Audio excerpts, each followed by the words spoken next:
എഴത്തൂര് മുംബൈയിൽ സ്റ്റാലിയും അലീനയും ചേർന്ന് പൗലോസിനെ ലോക്കപ്പിലടയ്ക്കുന്നു. അങ്ങനെ പ്രിയ പ്രേക്ഷകരെ, പ്രിയ കൂട്ടുകാരെ, പൗലോസിൻ്റെ ചതിയാണ് നമുക്കിനി കാണാനായിട്ട് കഴിയുക. എല്ലാത്തിൻ്റെയും ആണിക്കല്ല് പൗലോസാണെന്ന് ഡ്രൈവർ പറയുകയാണ്. കൂടെ നിന്ന തൻ്റെ സഹോദരനെ പോലെ കരുതിയ അവൻ തന്നെ പാര വയ്ക്കുമ്പോൾ പൗലോസ് ആകെ പെട്ടുപോവുകയാണ് എന്ന് കാണാം. അതായത് നാളെ പൗലോസിന് ഒരു കിടിലൻ അടി കിട്ടുകയാണ് എന്ന് കാണാൻ സാധിക്കും. പൗലോസും കൂട്ടാളികളും ചേർന്ന്, അതായത് പൗലോസും ഡ്രൈവറും ആൻ്റപ്പൻ അറിയാതെ പണം തട്ടുന്നൊരു പരിപാടിയുണ്ട് എന്ന് കാണാൻ സാധിക്കും. കണക്കും കാര്യങ്ങളിലൊക്കെ മാറ്റം വരുത്തി അവർ ഒരുപാട് പണം വർഷങ്ങളായിട്ട് എടുത്തിരുന്നു എന്നും കാണാൻ സാധിക്കുന്നുണ്ട്.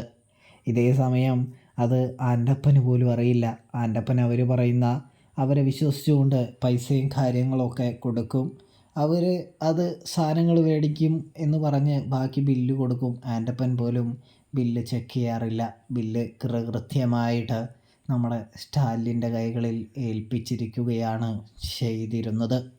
ഇതേ സമയം നാളെയാണെങ്കിലോ അലീനയാണെങ്കിൽ ഒരു മാസം നടത്തി മിച്ചം പിടിക്കുന്ന പൈസ താൻ പാവപ്പെട്ടവർക്ക് കൊടുക്കാം എന്ന് വിചാരിച്ചുകൊണ്ട് തന്നെയാണ് ഈ ഉദ്യമത്തിന് ഇറങ്ങിയിരിക്കുന്നത്. ഇതേ സമയമാണ് ഇവർ ഇങ്ങനത്തെ ഒരു അഴിമതി അലീന നോക്കി നിൽക്കെ അലീനയുടെ മുൻപിൽ വെച്ച് ചെയ്തിരിക്കുന്നത്.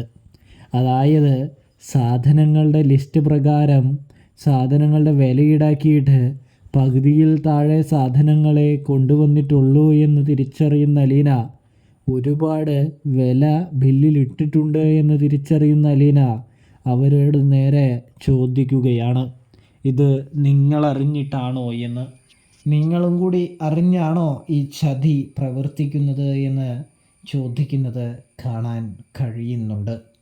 അപ്പോൾ നമ്മുടെ പൗലോസും ഡ്രൈവറും മിണ്ടുന്നില്ല എന്നെനിക്കറിയാം.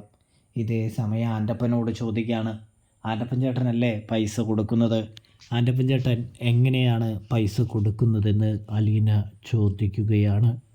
എൻ്റെ മോളെ, ഇവർ പൈസ തരാനായിട്ട് പറയും, ഇവർക്ക് കൊടുക്കും. അതിൽ കൂടുതൽ ഞാനൊന്നും ചോദിക്കാറുമില്ല, ചെയ്യാറുമില്ല. ഇവർ ബില്ല് തരും, ഞാൻ ആ ബില്ല് കൃത്യമായിട്ട് കേണൽ സാബിനെ കൊടുക്കാറുമുണ്ട് എന്ന് പറയുന്നത് കാണാൻ കഴിയുന്നുണ്ട്. എങ്കിൽ ആൻ്റപ്പൻ ചേട്ടൻ ഇതുവരെയും ആ ബില്ലൊന്ന് ഒത്തു നോക്കിയിട്ടില്ലേ എന്ന് ചോദിക്കുമ്പോൾ, ഇല്ല മോളെ, ഞാനൊന്നും ചെയ്തിട്ടില്ല എന്ന് പറയുന്നു. ഞാൻ ബില്ലൊന്നും ഒത്തു നോക്കാറില്ല എന്നും ഇവരെ വിശ്വസിക്കാൻ കൊള്ളാവുന്നത് കൊണ്ട് തന്നെ ഇവർക്ക് കൊടുക്കും, ബാലൻസ് ഇവർ കുറച്ച് പൈസ തരും, അത് ഞാൻ തിരികെ കേണൽ സാബിൻ്റെ കൊണ്ട് കൊടുക്കും കണക്ക് പ്രകാരം പറഞ്ഞുകൊണ്ട്. അതിൽ കൂടുതൽ എനിക്കൊന്നും അറിയില്ല എന്ന് പറയുന്നു. ചിലവായ പൈസയും തന്ന പൈസയും കണക്കാക്കി ബാക്കിയായിരുന്നു കേണൽ സാബിനെ കൊടുത്തിരുന്നതെന്ന് പറയുന്നു. അതിൽ കൂടുതൽ എനിക്കൊന്നും അറിയില്ല എന്നും ആൻ്റപ്പൻ പറയുന്നൊരു കാഴ്ച കാണാൻ സാധിക്കുന്നുണ്ട്. ഇതേ സമയം ഇത് കടക്കാരന് തെറ്റിയതാണോ അതോ നിങ്ങൾ തെറ്റിച്ചതാണോ എന്ന് ചോദിക്കുന്നു. ഇതേ സമയം അവർ ആരും മിണ്ടുന്നില്ല എന്ന് കാണാം. അപ്പോഴേക്കും വല്യപ്പച്ചൻ വരികയാണ്. എന്താ മോളെ, എന്താ കാര്യം എന്ന് തിരക്കുന്നു. അല്ല വല്യപ്പച്ച, ഇതിൽ ഒരുപാട് പൈസയ്ക്ക് സാധനങ്ങൾ മേടിച്ചിട്ട് അതിൻ്റെ 1/4% പോലും സാധനങ്ങളില്ല എന്ന് പറയുന്നു. കൂടാതെ എല്ലാത്തിനും ഇരട്ടി വിലയൊക്കെയാണ് ഇട്ടിരിക്കുന്നത് എന്ന് പറയുന്നതും കാണാൻ കഴിയുന്നുണ്ട്. അപ്പോൾ ഇതെങ്ങനെയാണ് എന്ന് ഞാൻ ഇവരോട് ചോദിക്കുകയായിരുന്നു. ഇവർക്കതിനെക്കുറിച്ച് വല്ലതും അറിയോ എന്ന് ചോദിക്കണമല്ലോ, അതുകൊണ്ടാണ് എന്ന് പറയുന്നു. സത്യം പറയടാ, എന്താടാ ഇവിടെ സംഭവിച്ചിരിക്കുന്നത് എന്ന് പറയുമ്പോൾ, ഞങ്ങൾക്കൊന്നും അറിയില്ല ഒരു കുട്ടിച്ചായ എന്ന് പറയുകയാണ് എന്ന് കാണാം. ഇതേ സമയമാണെങ്കിൽ നമ്മുടെ ഹൗദക്കുട്ടിയാണെങ്കിൽ, എങ്കിൽ പിന്നെ ഇതൊന്നും അറിഞ്ഞിട്ട് തന്നെ കാര്യമുള്ളൂല മോളെ, എല്ലാ സാധനങ്ങളും എടുക്ക്, ബില്ലും എടുക്ക്, നമുക്ക് ഈ സാധനങ്ങൾ മേടിച്ചോടത്തേക്ക് തന്നെ ഒന്ന് പോയിട്ട് തന്നെ കാര്യമെന്ന് പറയുന്നത് കാണാൻ കഴിയുന്നുണ്ട്, സാധിക്കുന്നുണ്ട്.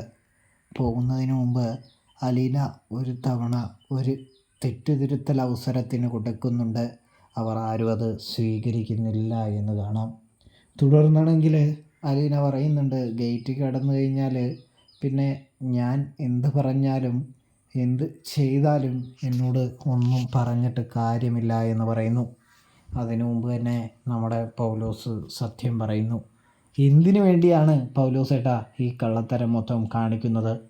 പപ്പ കൃത്യമായിട്ട് ശമ്പളം തരുന്നുണ്ട്, ആവശ്യത്തിലധികം ശമ്പളം തരുന്നുണ്ട്, വേറൊരു പണിയുമില്ല, പിന്നെ എന്ത് വേണ്ടിയാണ് ഇങ്ങനെ മോഷ്ടിക്കുന്നത്, മോഷ്ടിച്ച് തിന്നുന്നത് എന്ന് ചോദിക്കുന്നത് കാണാൻ കഴിയുന്നുണ്ട്. ഞാനിവിടെ ഉണ്ടെങ്കിൽ, ഇവിടെ ഉള്ളിടത്തോളം കാലം ഇത്തരം കാര്യങ്ങളൊന്നും നടക്കില്ല എന്ന് പറയുകയാണ്.